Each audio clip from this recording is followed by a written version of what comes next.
আসসালামু আলাইকুম everyone, welcome back to my channel. আমি কল্পনা জাহান। সবাইকে মাহে রমজানের শুভেচ্ছা। আবারও একটা নতুন স্বাদের রেসিপি নিয়ে হাজির হলাম। সবাইকে সাথে থাকার অনুরোধ রইল।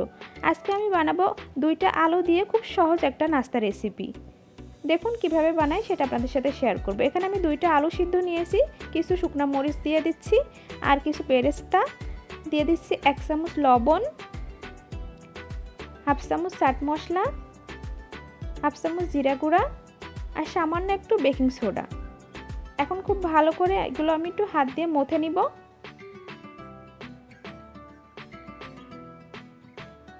এই নাস্তাটা খুবই সহজ একটা নাস্তা এবং খেতেও অনেক মজার।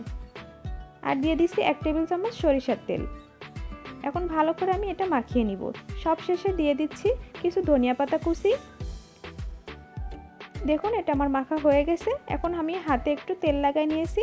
এরপর একটু গোল করে এরকম একটা স্টার কুকি কাটার দিয়ে আমি একটু শেপ দিয়ে দিচ্ছি। দেখুন কিভাবে করতেছি। এরকম কুকি কাটার না থাকলেও যে যার মতো হাত দিয়েও অনেকটা শেপ দিয়ে নিতে পারেন।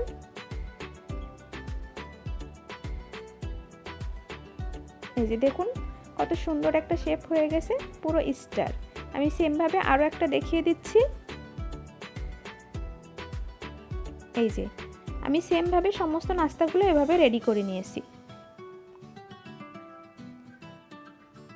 এখন এখানে আমি ব্রেড ক্রাম নিয়েছি আর হাফ চামচ শুকনো মরিচ গুঁড়া দিয়ে এটা একটু মিক্সড করে নিচ্ছি, আর একটা ডিম সাথে একটু লবণ আর 1 টেবিল চামচ চাউলের গুঁড়া দিয়ে এটা একটু মিক্সড করে নিচ্ছি। এখন আমি নাস্তাটা একবার ডিমে কোট করে নিয়ে আবার ব্রেড ক্রামে দিয়ে কোট করে নিব। সেম ভাবে আমি আরো একটা দেখিয়ে দিচ্ছি। দেখুন ঠিক এভাবে কোট করে নিতে হবে। সমস্ত নাস্তাগুলো আমি ব্রেড ক্রামে কোট করে নিয়েছি। এখন এই নাস্তাগুলো একটা বক্সে করে আমি 1 ঘন্টা ডিপ ফ্রিজে রেখে দিব। 1 ঘন্টা পরে ফিরে আসলাম। একটা প্যানে কিছুটা তেল দিয়ে দিয়েছিলাম। দেখুন আমি নাস্তাগুলো এখন একটা একটা করে দিয়ে দিচ্ছি এবং উল্টে পাল্টে একটু ব্রাউন করে ভেজে নিব। নাস্তাটা আমার রেডি হয়ে গেছে। দেখুন ভাজা হয়ে গেছে, কতটা সুন্দর হয়েছে দেখতে।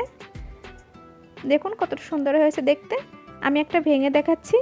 উপরটা একবারে ক্রিস্পি, ভিতরটা সফট। আমার নাস্তা বানানোটা যদি ভালো লেগে থাকে তাহলে সবাই একটা সাবস্ক্রাইব, লাইক, কমেন্ট, শেয়ার করে দিবেন। আর সবাই ভালো থাকবেন। আসসালামু আলাইকুম সবাইকে।